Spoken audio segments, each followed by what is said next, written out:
Let all the world come and see how the mercy we receive from you can set them free. And as we worship you, let all this joy that fills our hearts bring a hunger and a hope to those who strayed so far. As we bow in adoration and stand in reverent awe, show your majesty and glory, let your anointing fall. As we declare your name, Lord Jesus, as the only name who saves, may the power of your salvation fill each heart, we pray. As we worship you, let all the nations hear our song, the song of Jesus and his blood that proved his love for all.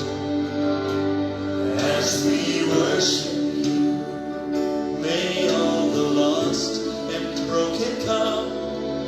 May they hear your still small voice call out their names each one.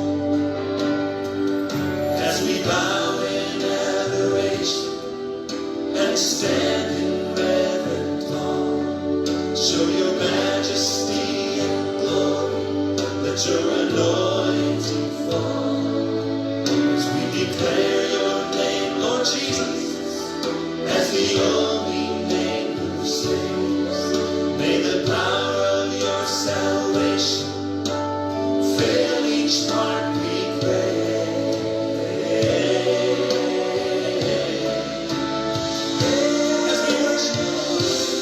As we worship you, let all the world come and see how the mercy we've received from you can set them free.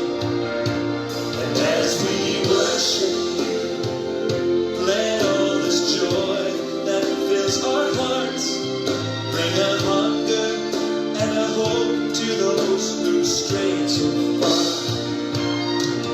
As we bow in adoration and stand in reverent awe, show your majesty and glory, let your anointing fall. As we declare your name, Lord Jesus, as the only name who saves, may the power of your salvation fill each heart, we pray. As we worship you, oh yes, we worship. As we worship you,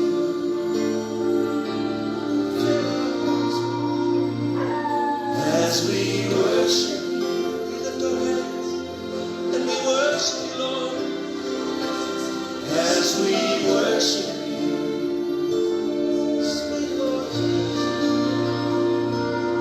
As we worship you, come and fill our house with your glory. As we worship you, oh, we welcome you here. As we worship you, oh yes, Lord, worthy King of Kings. As we worship you, as we bow in adoration and stand in reverent awe, show your majesty and glory, let your anointing fall. As we declare your name, Lord Jesus, as the only name who saves, may the power of your salvation fill each heart, we pray. As we worship,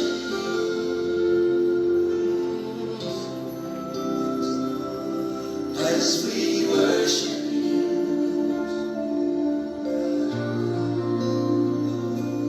as we worship you,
as we worship you, Lord.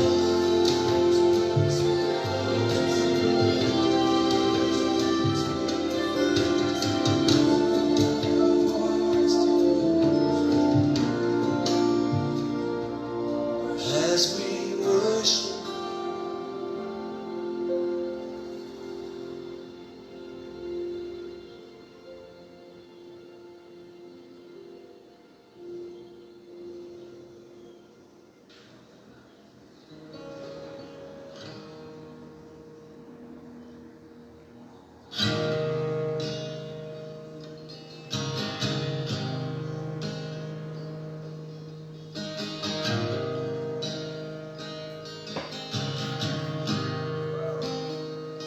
I love you, Lord. Oh, your mercy never fails me. All my days I've been held in your hand. From the moment that I wake up until I lay my head, oh, I will sing of the goodness of God. 'Cause all my life you have been faithful, and all my life you have been so, so good. With every breath that I am able, oh, I will sing of the goodness of God. I love your voice. You will lead me through the fire, and in darkest night, you were close like no other. I've known you as a father, I've known you as a friend, and I have lived in the goodness of God. Yeah. And all my life you have been faithful. Oh, and all my life you have been so, so good. With every breath that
Okay, so magandang umaga po sa ating lahat dito sa Pilipinas. At mapagpalang araw sa lahat ng mga nasa ibayong mga lugar, sa Amerika man, sa Canada, sa New Zealand, sa Singapore, at mga iba-iba pang mga lugar na kung saan ang tinig na ito ay makakarating. Inuulit ko po, binabati ko po kayo sa mapagpalang araw. So sa oras na ito ay muli ay inulit ko po yung topic kahapon dahil po nag-malfunction po yung wifi na ginamit ko po. Kaya naputol po yung pag-aaral. Pero ngayon ay tutuloy po natin ay yung pong pag-aaral hinggil dito, uulitin po natin. At kahit na po, inuulit ko, kahit na po namamalat na po ako, hanggat meron pang tinig na lalabas sa aking mga bibig, ay hindi po ako titigil na magsasalita habang may hininga po ako upang patuloy na ganapin at dalhin yung mandato na ipinabalikat ng Panginoon sa amin, na ito po ay tanda ng pag-ibig niya sa buong mundo, na magkaroon po ng kalayaan ang lahat at ma-reconcile ang lahat sa Diyos. Kaya po, wala po akong tao na pinapasamaan o sinasaktan dito, kundi inihahayag ko lamang, ayon sa banal na kasulatan, ang mga bagay na ito o kamalian na hindi natin alam na ating pong nakagisnan, na ito ay ininhibit ni Satan sa ating mga kaisipan na dito na po tayo natali. Kaya po, kailangan na ibukas ko ito.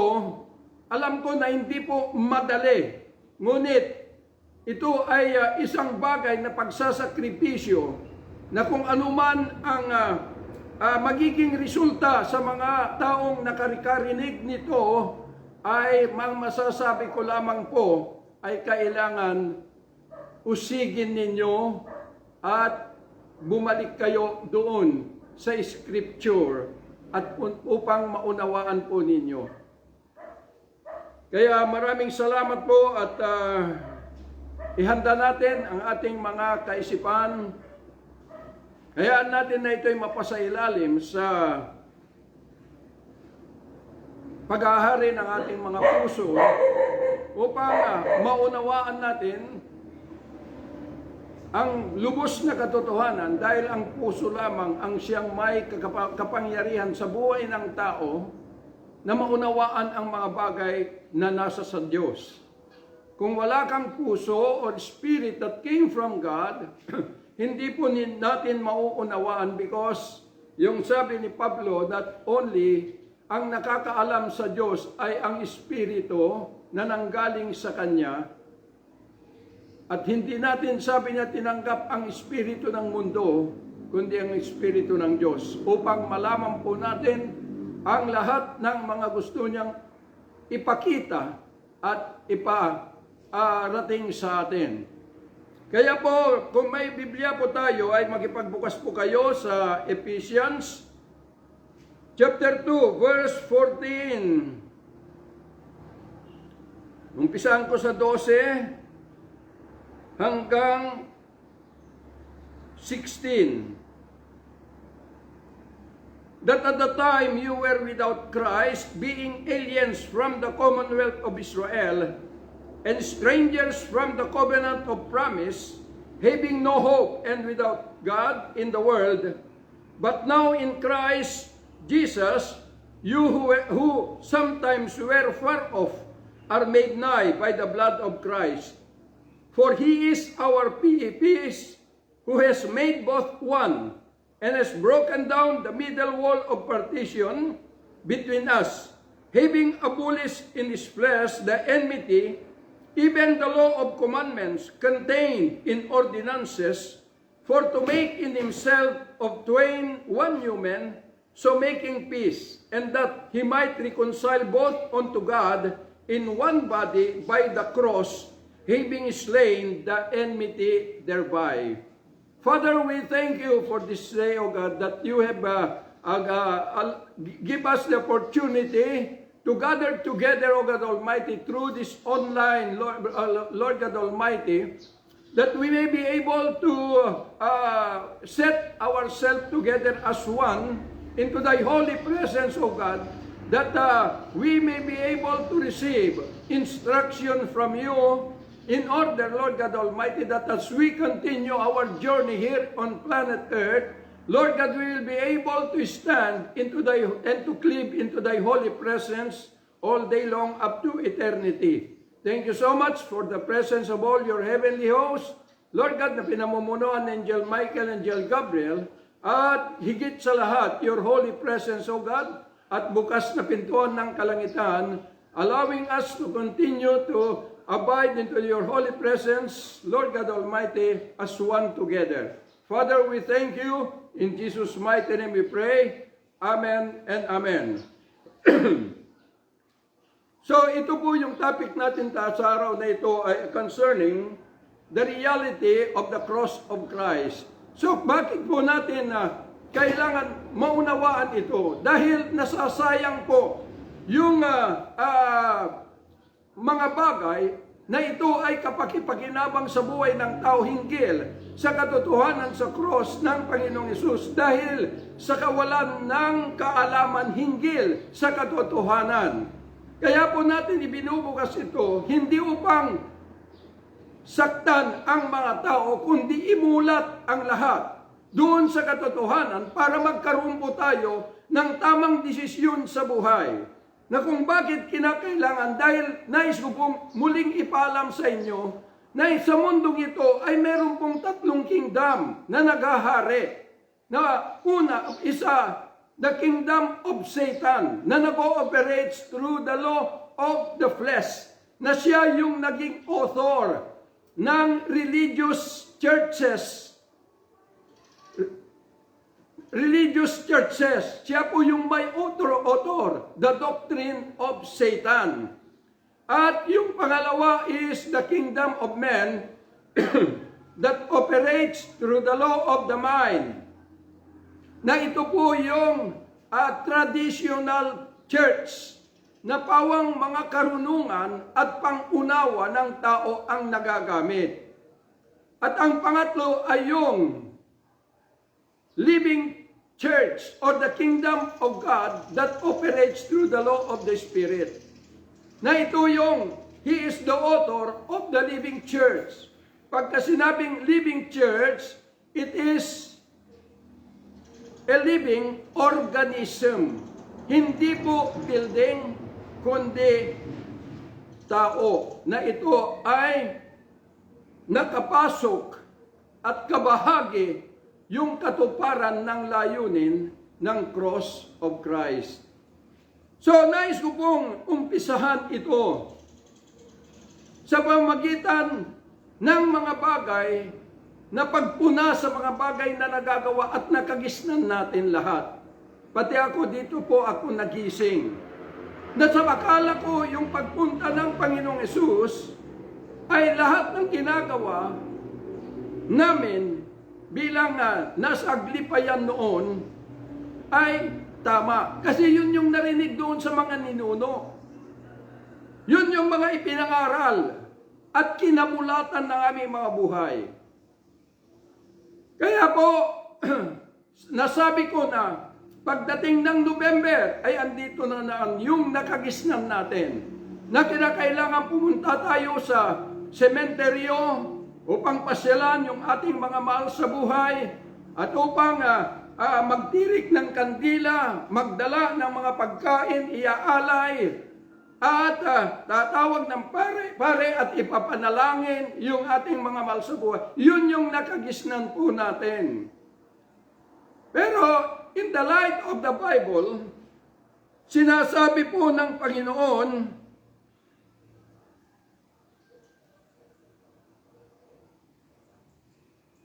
nang sabi po niya doon sa kanyang bayan, in Deuteronomy chapter 18, kung bakit sinabi ko na yung bagay na ginagawa natin ay hindi po ito kalugod-lugod sa harapan ng Diyos. Sa standard ng tao, okay.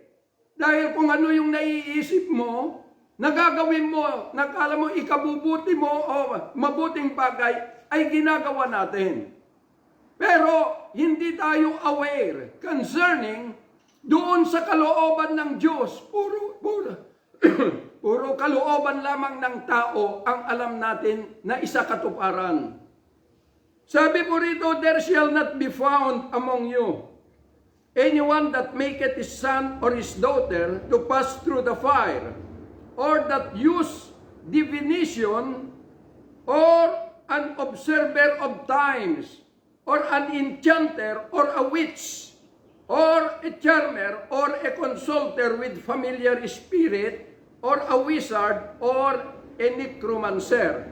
For all that do these things are an abomination unto the Lord, and because of these abominations, the Lord thy God doth drive them out from before thee. So, ito po ay mga bagay na kasuklam-suklam abomination in the sight of God.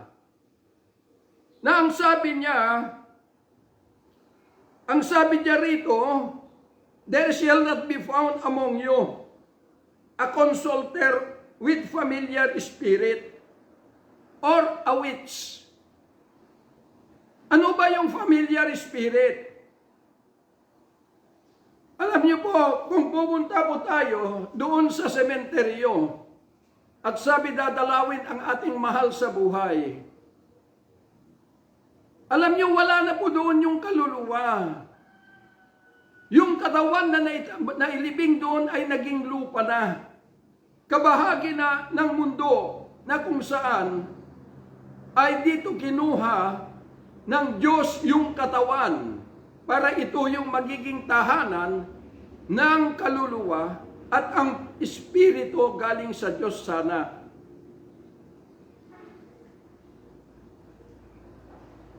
Kaya, noong nagkasala ang ating ninuno, yung immortality na buhay ng tao ay naging mortal. May kamatayan na. Kaya naging panganib ito sa bawat buhay ng tao.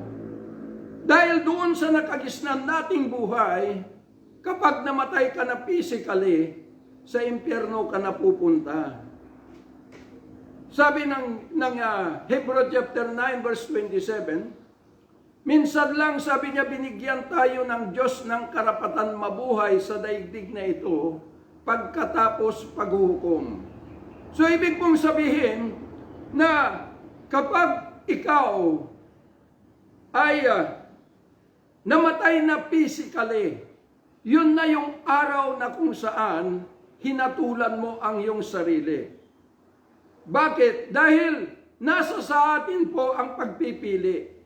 Whether na manatili tayo sa ating nakagisnang buhay o lumipat na tayo doon sa kingdom ng ating Panginoong Hesus na ito ay bumukas dahil sa cross of Calvary. Para po iligtas tayo doon sa siguradong kapahamakan na nagiging kahihinatnan ng ating pong nakagisnang buhay. Kaya po kung wala na po, once na namatay ang tao, physically, yung kaluluwa ay lalabas na at tutungo immediately, tutungo na doon sa kanyang destiny, whether hell, impyerno o langit.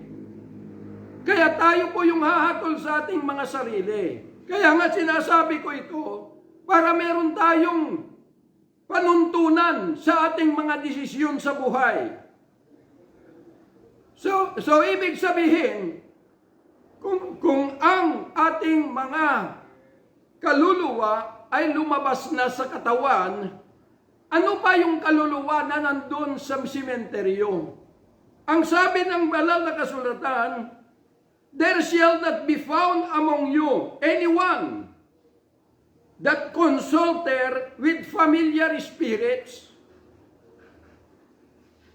Yung familiar spirit, once na yung kaluluwa ay lumisan na sa katawan na dito naghahari si Satan, ay ito ay pinapalitan na ng mga familiar spirit.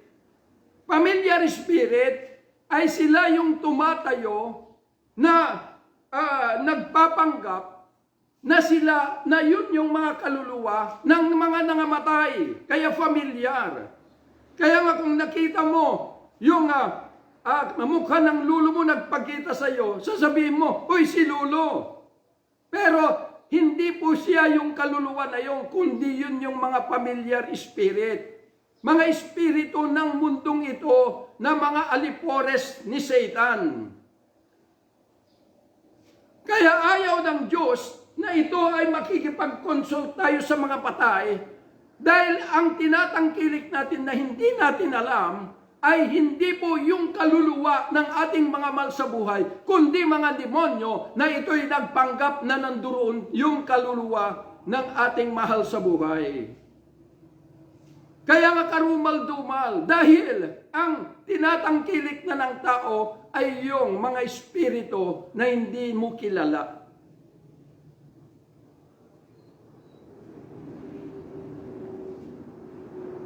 Kaya kasuklam-suklam. Kaya kung pupunta ka sa sementeryo, ang makakaharap mo doon ay familiar spirit. At doon din kung bakit kinakailangan na huwag po tayo makipag-ugnayan doon dahil ito po yung kalakasan ng mga witchcraft o mga witches, mga mangkukulam. Doon sila kumukuha ng kanilang lakas doon sa sementeryo. Dahil yung sementeryo ay hindi po kaluluwa ang nanduroon, kundi mga espiritu ng demonyo. Kaya yung mga witchcraft, nanduroon sila. Maaaring sabihin natin, Pastor, para lang magtirik ng kandila. Alam niyo po, yung pagtitirik ng kandila ay ito yung ibinangon, wala dyan sa banal na kasulatan. Upang lamang sabi yung author nito, in order to escape from purgatory to enter into heaven. Yun yung doctrine na pinanghahawakan. Kaya pumunta rin para magtirik. Pero yun yung dahilan ng cross of Christ para hindi na yun yung liwanag, kundi ang liwanag na darating ay yung pong presensya ng buhay na Kristo. Ngayon, paano natin maririnig? Kung itong namamalat na tao ay hindi po ito ihahayag kung ano yung katotohanan. At paano ka masasaktan kung di ka makakarinig ng isang bagay na laban sa niyakap mo na paniniwala? Inihahayag ito dahil mahal kayo ng Diyos.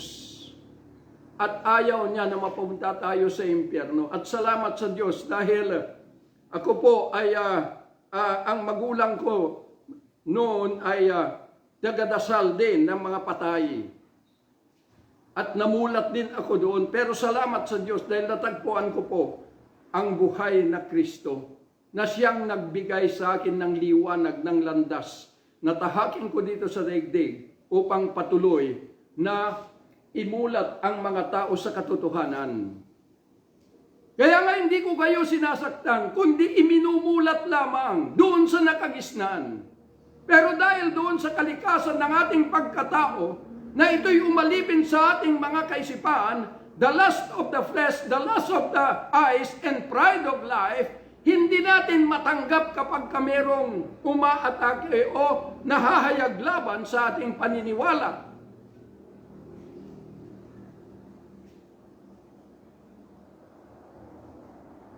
Kaya po, yun po yung dahilan.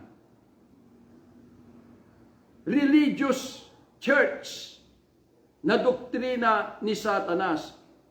ang dahilan nito ay upang patuloy na yung sumpa na nanggaling doon sa ating ninuno nung nahulog sila, nang sabi ng Panginoon, the wages of sin is death, ibig sabihin na kamatayan, kaya tayo lumalaban. Bakit? Dahil hindi na natin kilala ang Diyos.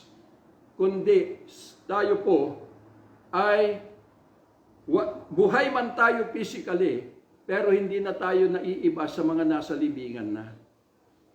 The wages of sin is death. Kaya impyerno ang patutunguhan.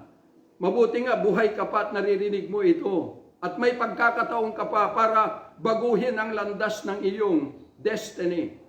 Dahil habang nabubuhay ka physically, ay may karapatan kang baguhin ang iyong destiny kung kumapit ka sa katotohanan ng layunin ng cross of Christ.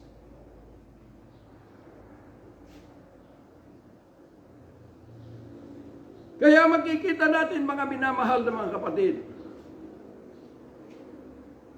ang masaklap na pangyayari ay sinusugan pa ito ng mga kapilya. Pasensyahan na tayo, kinakailangan pong balikan ninyo ang scripture. Dahil yung layunin ng cross ay nawala na po yung kanyang kabanalan. Yung layunin ng cross of Christ ay nawala na po doon. Yung karangalan ng Diyos na ito ay magamit sana ito para sa kaligtasan ng lahat ng mga tao. Dahil ginawa na itong cross na simbolo ng iglesia o simbahan.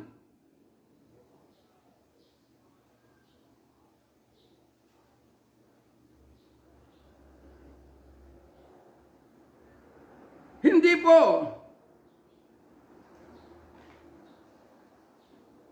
ginawang simbolo.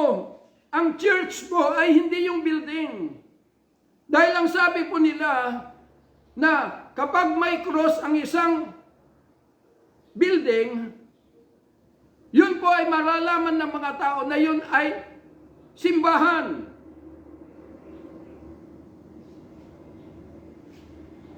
Kaya nga maraming mga tao na nalinlang. Kaya laging maraming pumupunta doon sa sementeryo. Bakit? Dahil maraming krus doon, maraming simbahan.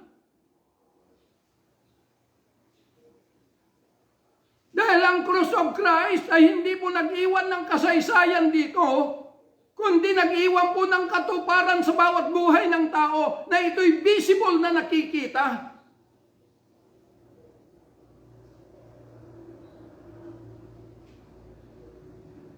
Ang sabi po ng Galatians chapter 3 verse 13, and the law is not of faith, verse 12, but the man that doeth them shall live in them. Christ has redeemed us from the law, the curse of the law, being made a curse for us. For it is written, cursed is everyone that hung on a tree. So, ibig sabihin na nung tumingala ka doon sa cross, ibig sabihin nandoon yung ginawan pa ng imahen doon, ipinapakita doon na yung buhay na nakagisnan natin ay kasumpa-sumpa at kasuklam-suklam mula sa paningin ng Diyos. Yun po yung mensahe ng cross. Kaya nga sinabi rito na Christ has redeemed us from the curse of the law, being made a curse for us. For it is written, cursed is everyone that hung on a tree. So, ibig sabihin, sumpa. Pero anong ginagawa ng mga tao? Inilalagay pati sa leeg. Ibinibitin, ginawa ng anting-anting.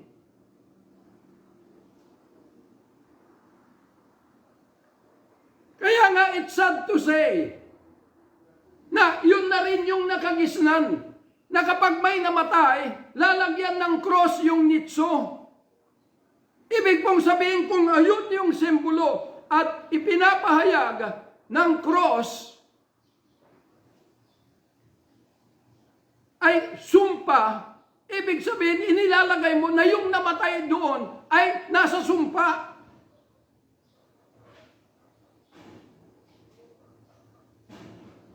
Tinapos na ng Panginoong Yesus ang lahat in the cross of Calvary. Hindi upang gamitin ito para sabihin na ito ay magiging, sabihin na Kristiyano ito. Religious Christian.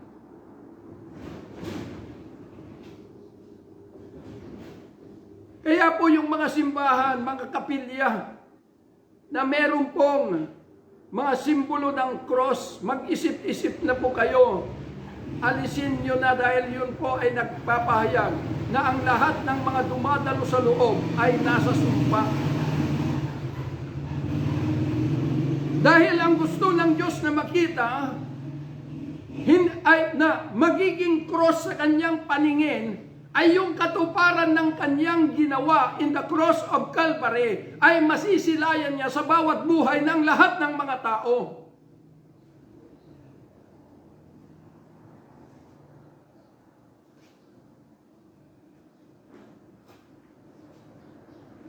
Napakasaklap. Dahil yung banal na katuparan ng cross of Christ ay ginamit na ni Satan upang lalo lamang idiin ang sumpa na manalaytay sa buhay ng mga tao. Na sa pag-aakala ng tao na andun yung cross ay maliligtas, hindi po kundi lalo lamang po napapahamak dahil sa sumpa na nananalaytay from generation to generation. Pagkatapos, sa mga simbahan nilalagay doon nakabitin. Pero tandaan po natin na maging ang Panginoon sa kanyang bayan.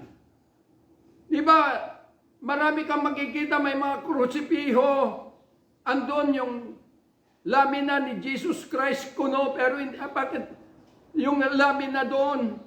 Pero maliwanag po, yung sinasabi po doon sa Exodus chapter 20.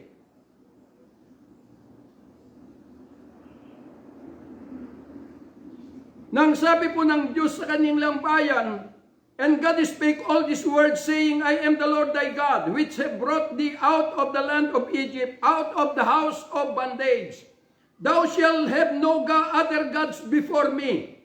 Thou shalt not have unto thee any graven image, or any likeness of anything that is in heaven above, and that is in the earth beneath, as that is in the water under the earth. Thou shalt not bow down thyself to them, nor serve them, for I, the Lord thy God, am a jealous God, visiting the iniquity of the fathers upon the children, unto the third and fourth generation of them that hate me. So, ibig mong sabihin, huwag kayong gagawa ng anumang inukit na larawan na kasintulad ng nasa langit, nasa ibabaw ng lupa at ilalim ng lupa. Dahil ako ang Diyos na mapanibughuin. So, ibig sabihin na yung gumagawa nito, ipapasyal ko ang mga kasalanan ng kanilang mga magulang sa kanilang mga anak, sa kanilang mga apo, hanggang sa ikatlo at ika-apat na salin-lahi. So makikita natin na ito ay nagpapasalin-salin, sumpa sa buhay, na habang ginagawa natin ito, ay isinusumpa natin ang ating mga anak, mga apo. Kaya nga sinasabi sa Deuteronomy, nang sabi po niya, chapter 7, verse 25 and 26, the graven images of their gods shall be burned with fire. Sunugin niyo ito sa apoy.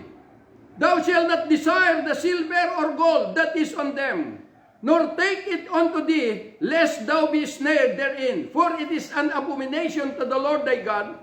Neither shalt thou bring on abomination into thine house, lest thou be a cursed thing like it, but thou shalt utterly detest it, and thou shalt utterly abhor it, for it is cursed thing. Huwag kayong magdadala maging sa loob ng tahanan ninyo, sabi ng Panginoon, ng mga kasuklam-suklam na mga bagay na ito, dahil kayo ang babagsakan ng sumpa na nasa sa kanila, dahil isinumpa ng Diyos ang lahat ng ito.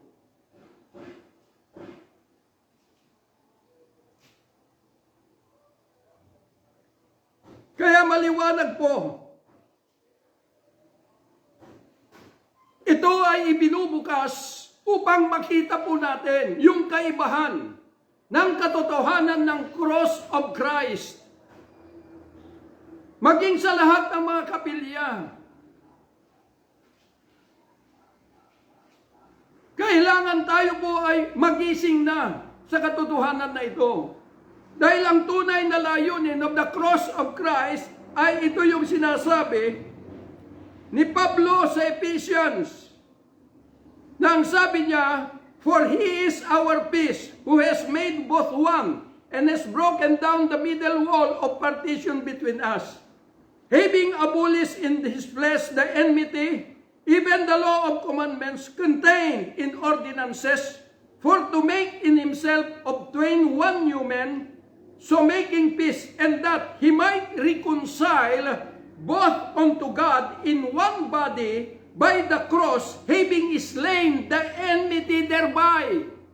The enmity that is slain, ibig sabihin, it is yung pong karnal na buhay, karnal na pag-iisip, ay inabulis na through the cross of Christ, upang yung dadalhin ng Panginoon na panibagong covenant or tipan, which is the new covenant, ay mabibigyan ng pag-uumpisa na magtrabaho, maibukas. Dahil yung old law ay naabulis na. So, ibig pong sabihin, hindi na po, nung sinabi ng Panginoon, bago yung i-give up ang kanyang hininga, it is finished, ang sabi niya, ibig sabihin, lahat, all humanitarian principle na nalaman ng tao at ginagawa ng tao, tapos na po. Ang sabi niya, it is finished. So, ang kapalit nito is a dynamic principle of the Holy Ghost. It is the full operation of the Spirit of God. Dahil ang layunin ng cross of Christ is to reconcile. God is going to reconcile the whole world unto Him through Christ Jesus. Ang mali kasi, itinuturo lang ang Panginoong Hesus sasabihin na meron na kayong grace ng Panginoon. Hindi po. Dahil yung pong sinasabi rito, that through Christ, ibig sabihin, He speak not the written Christ, but He speak about the risen Christ, na kinakailangan na matagpuan ng lahat ng mga tao the risen Christ, upang siya po ay may pagkakataon na makapag-indwell sa ating mortal na buhay at mapalitan yung ating kalikasan na ito ay kamalian na ating nakagisnan sa pamamagitan ng kanyang biyaya, which is the Spirit from God, na mapalitan ng mga makalangit na katotohanan, na hindi na po yung ininhabit ni Satan na kamalian sa pamamagitan ng pagtuturo niya ng iba't ibang relihiyon at mga tradisyon sa daigdig na ito using the kingdom of Satan through the law of the flesh and the kingdom of man through the law of the mind.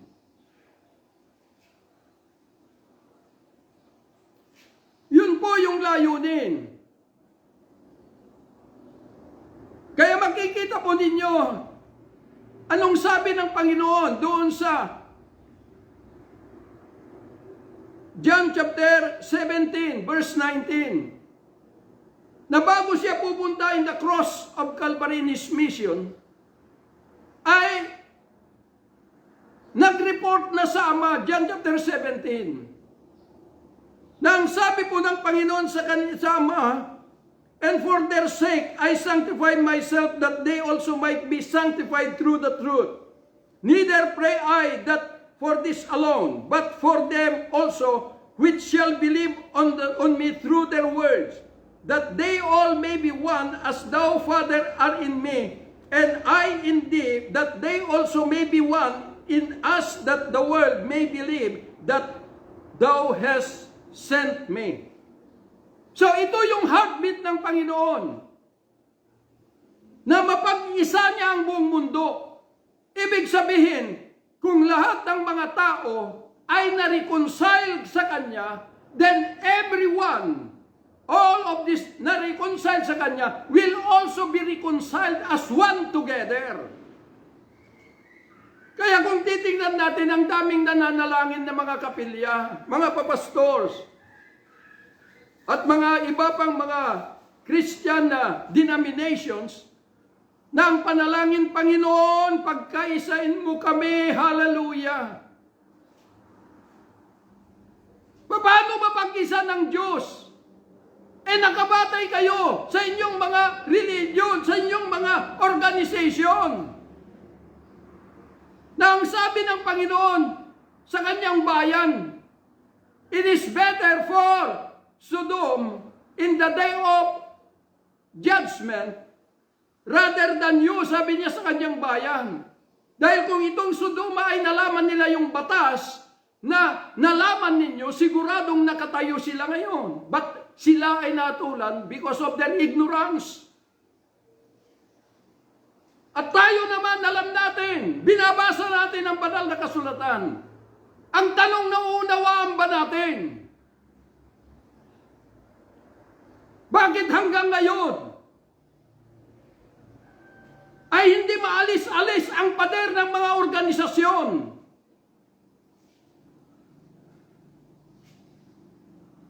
Pilit sinisira yung layunin ng cross of Christ.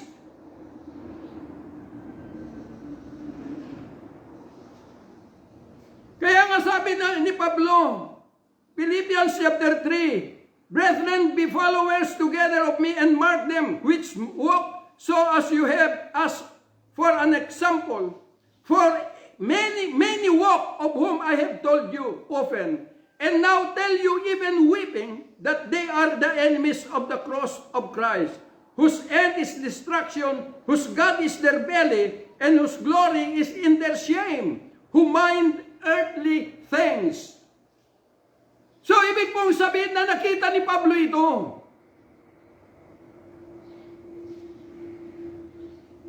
Dahil yung pong kung titingnan po natin,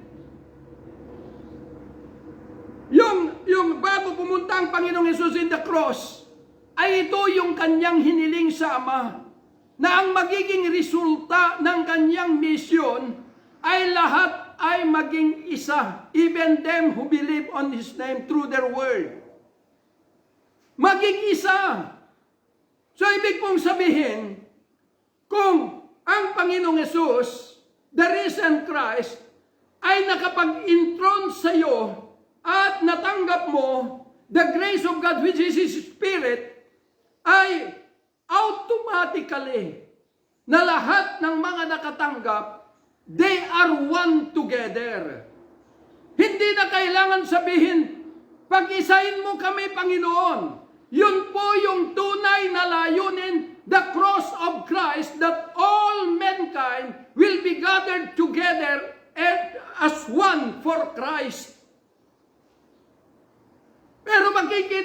tayo sasabihin, ito ang pamilya namin, kaya lang magkakapatid tayo. Meron ba magkakapatid na ibang pamilya?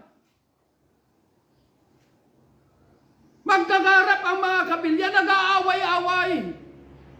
Hindi magkaunawaan dahil sa doktrina ng tao. Pagkatapos sasabihin natin, kami naglilingkod kay Kristo.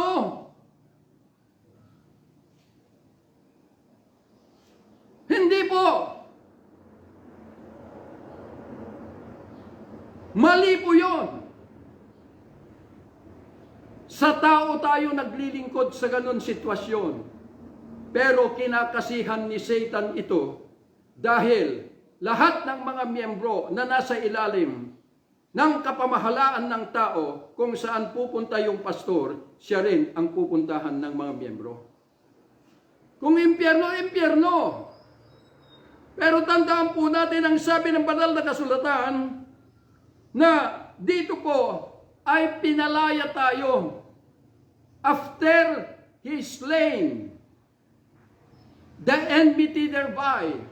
Ibig pong sabihin na naputol na, na-cut off na. Kaya nga kung ikaw ay nagsasabi that you are the servant of Christ, then ibig sabihin na abulis na sa iyong buhay yung pong enmity which is your carnal mind. Naabulis na your carnal life. And even sabi niya, the law of commandments that contain ordinances. Ibig sabihin, naabulis na pati yung kaalaman mo hinggil sa Old Testament laws. The law of Moses. Dahil kung taglay-taglay pa rin natin ito, hindi po maaalis yung sumpa na kinalalagyan natin. And never in our life na ito ay makapamuhay tayo within the grace of God. Dahil hindi maaari na yung grace of God ay maisa sa katuparan sa iyo until na ikaw ay alipin pa rin sa batas ni Moses. Na dito, kliniklaim lahat ng mga pangako ng Diyos which is addressed to Israel. Pero tandaan po natin that the law, Christ is the end of the law. From the dispensation of promise to the crucifixion of Christ, ay yun po ay naabulis na through the cross of Christ para mapag-isa, one together as one body, kahit na Hudyo, Gentile, freeman, or alipin, slave, babae, lalaki, there is no more differences. Kaya nga automatic po ito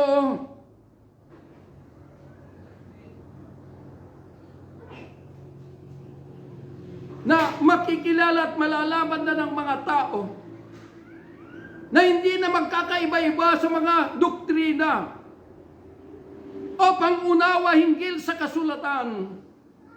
Dahil ang sabi po ng Panginoon in the New Testament, sabi niya in Hebrew chapter 8 verse 10, for this is the covenant that I will make with the house of Israel.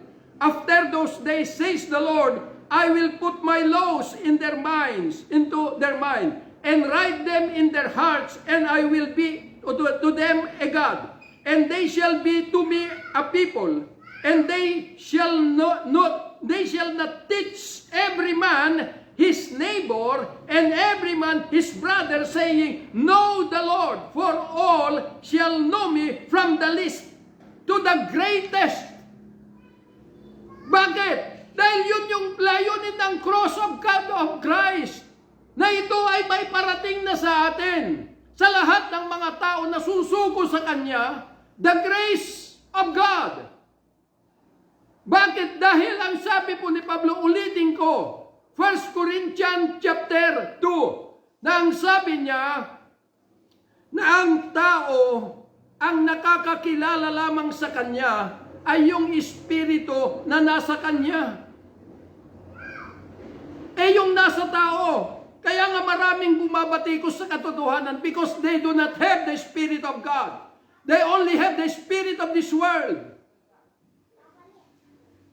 Kilala ka na relihiyoso ka. Pero di mo kilala na ikaw ay relihiyoso. Kilala ka kung ikaw ay lasinggero. Kilala ka kung ikaw magnanakaw. The spirit of this world.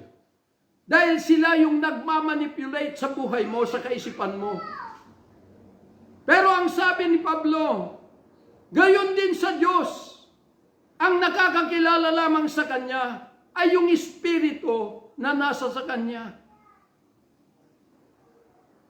So ito yung layunin of the cross of Christ. Upang yung Kanyang kamatayan ay nabuhay siya at umakyat sa langit, ngunit bumaba siya in the person of Christ, the Son of the living God, upang papasok niya na sa ating buhay. Matthew chapter 25, to enthrone Himself in our mortal being. Dala-dala ang Espiritu galing sa Kanya upang idamit sa iyo na yung Espiritu na yon na nanggaling sa Kanya ay ito yung kumikilala sa ating Panginoong Hesus, nakakakilala sa lahat ng mystery in the kingdom of God, nakakakilala sa lahat ng kultura ng kalangitan. Kaya nga sinabi ni Pablo na ang sabi po niya, and they shall not teach every man his neighbor and every man his brother, saying, know the Lord, for all shall know me, from the least to the greatest. Kaya wala nang bangayan. Wala nang alitan dahil mismo that the Spirit of God ay siyang nakakakilala sa Kanya at this Spirit, the grace of God, will be a part of your whole being upang yung paglikha ng Diyos sa tao noong hindi pa nagkasala, spirit, soul, and body ay ikaw ay maidamit sa iyo ang katotohanan na ito.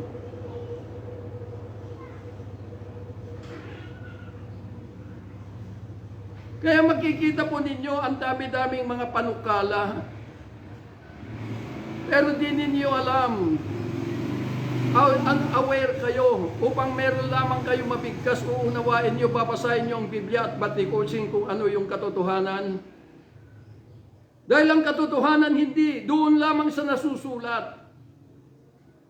Kundi yung nasusulat ay meron pong napapaloob doon sa likuran nito. Na ito ay patatagpuan mo na lamang sa buhay ng tao na nakabasa nito at nakaunawa.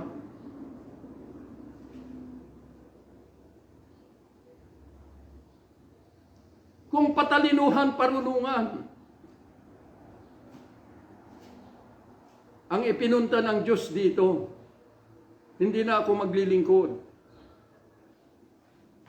Pero tandaan po ninyo, hindi sa karunungan mo, hindi sa kaalaman mo, hindi doon dahil sa nabasa mo, ay ipipilit mo para lamang ma-justify mo kung sino ka sa harapan ng Diyos. Kapatid, ang tinitingnan ng Diyos ay yung katuparan ng Kanyang mission, which is the real purpose of the cross of Christ.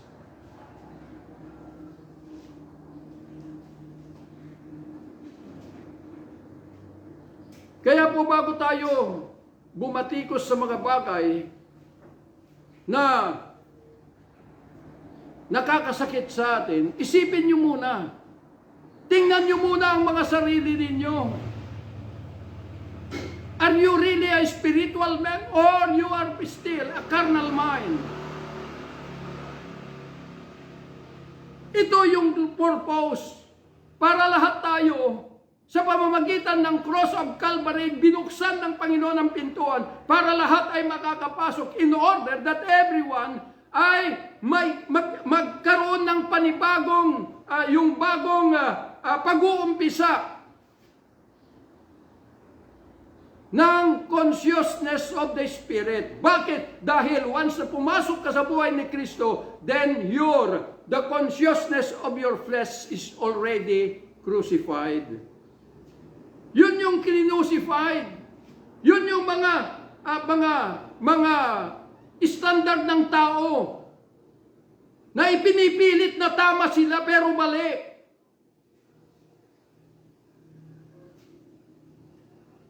Kaya panahon na po that the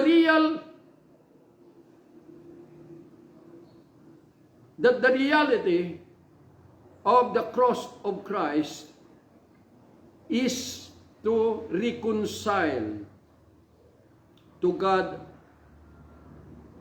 the whole world through Christ Jesus. Through Christ Jesus, because hindi na po doon sa nalaman mo. Dahil yung nalaman mo, ay yun yung naging daan para matagpuan mo the risen Christ. Dahil siya na yung magdadala sa iyo na ma-reconcile ka sa Ama at mamuhay doon sa batas ng Diyos at sa kanyang kultura magpakailanman. Hindi yung nalaman mo doon sa Biblia ay ipilit mo, kundi upang makita mo yung katuparan sa iyong buhay. Kasi madali lang sabihin may pananampalataya ako. The grace of God, I am living in the grace of God. Pero tingnan mong sarili mo, kung akma doon sa sinasabi mo, because if we are going to live in the Spirit of God, in the grace of God, then everyone will become one for Christ. Wala nang division. Wala nang organizational boundaries. Kundi lahat ay iisa na para sa Kanya. Ito po yung heartbeat ng Panginoon. Sinasabi natin na mahal natin ang Panginoon, pero mas nangingibabaw ang kahalagahan ng organization kaysa sa Kanya.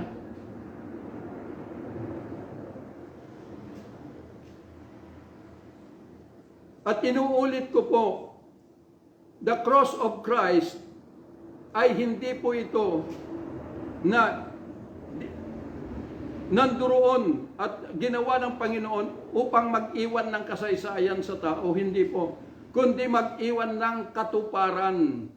Magkaroon ng katuparan sa buhay ng tao mula sa araw na makilala ang Panginoong Hesus up to eternity. So yun po yung larawan ng cross dahil nagtagumpay ang Panginoong Hesus sa buhay mo. Lalagyan mo ng cross, puro karnal naman. So wala na yung layunin. Kaya po kailangan po natin na balikan yung scripture. Ngunit bago mo balikan, ang tanong ko sa iyo, natagpuan mo ba the risen Christ? Dahil kapag natagpuan mo the risen Christ, hindi ka na malilinlang kahit na anong bagay. May Lord God, sa amin pong kalagitnaan, Panginoon, I pray that all these realities that you have done in the cross of Calvary shall have a great manifestation to everyone's life. Father, we thank you. In Jesus' mighty name we pray. Amen and amen.